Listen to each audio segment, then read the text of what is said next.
Next up, depression.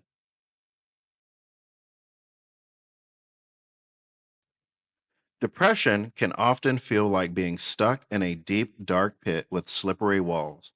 But just like climbing out of a pit requires the right tools and strategies, managing depression is about finding those footholds and handholds. Today, we're going to explore how to construct a ladder out of that pit, one rung at a time. Think of depression not just as a single entity, but as a complex machine made up of various gears and levers.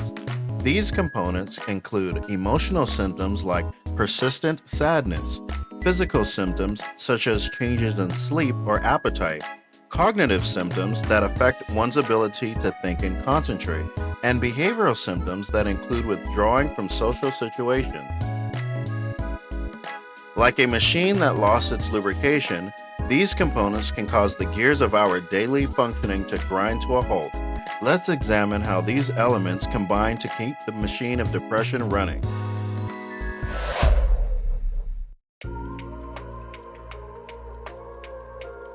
Our thoughts have a profound influence on our moods, which in turn shape our behaviors. This process begins in the mind, where our thoughts can trigger a cascade of emotional responses. Between the formation of thoughts and the ensuing emotional reactions, our imagination plays a critical role. It crafts vivid mental images based on our thoughts, images that can either uplift or dampen our mood. For instance, the negative thought, "I'm a failure," might conjure up an image of repeated setbacks, leading to feelings of worthlessness. Similarly, thinking, "I'm a burden," could evoke scenarios of distress caused to others, stirring feelings of shame and self-hatred. Here in this next example, we can see gears with the labels of thoughts, moods, imagination, behaviors, and experiences. What I'm trying to do here is show you the connection between how thoughts can influence our moods, imaginations, behaviors, and experiences. So for this example, we're going to start off with the thought of, "No one will truly ever understand me." This can lead to isolation and loneliness.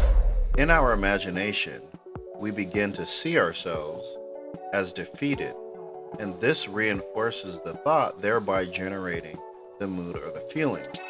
So we're seeing the connection between how we feel and what we're thinking or focusing on. This in turn leads people to isolate themselves from their social circles, creating an experience of loneliness, reinforcing the original thought of, "No one will ever truly understand me." And so this creates a cycle within people of thinking, feeling, behaving, experiencing, and then validating the original thought.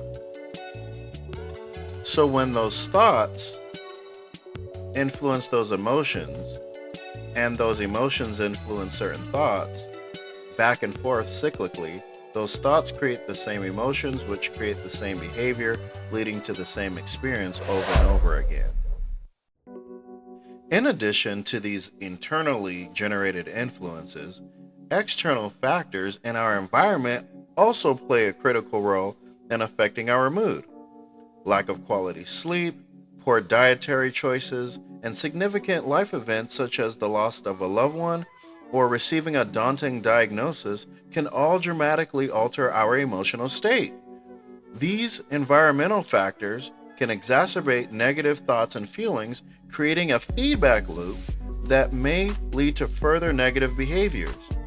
Understanding the interplay between our thoughts, moods, and behaviors, as well as recognizing the impact of environmental factors, is essential for managing our mental health and striving towards a more balanced and fulfilling life. With a clear understanding of depression's components, we now turn to the toolbox. Cognitive behavioral therapy, or CBT, acts like a wrench, adjusting the cognitive distortions that contribute to depression. Medication prescribed by a professional can be seen as the oil that helps smooth the internal machinery, making it easier for other interventions to work more effectively. Lifestyle changes, like regular exercise, act as a power source, energizing the entire system. Let's detail some techniques. Setting small, achievable goals to regain a sense of accomplishment, establishing a routine to bring structure to one's day, and maintaining social connections to ensure the machine doesn't operate in isolation. Imagine you've been feeling stuck in that pit of depression for weeks. First, identify one small goal for your day. It might be as simple as taking a walk outside.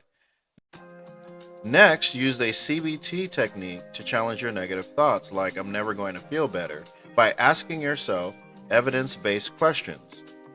Finally, reach out to a friend or family member for a quick chat, reinforcing your social connections.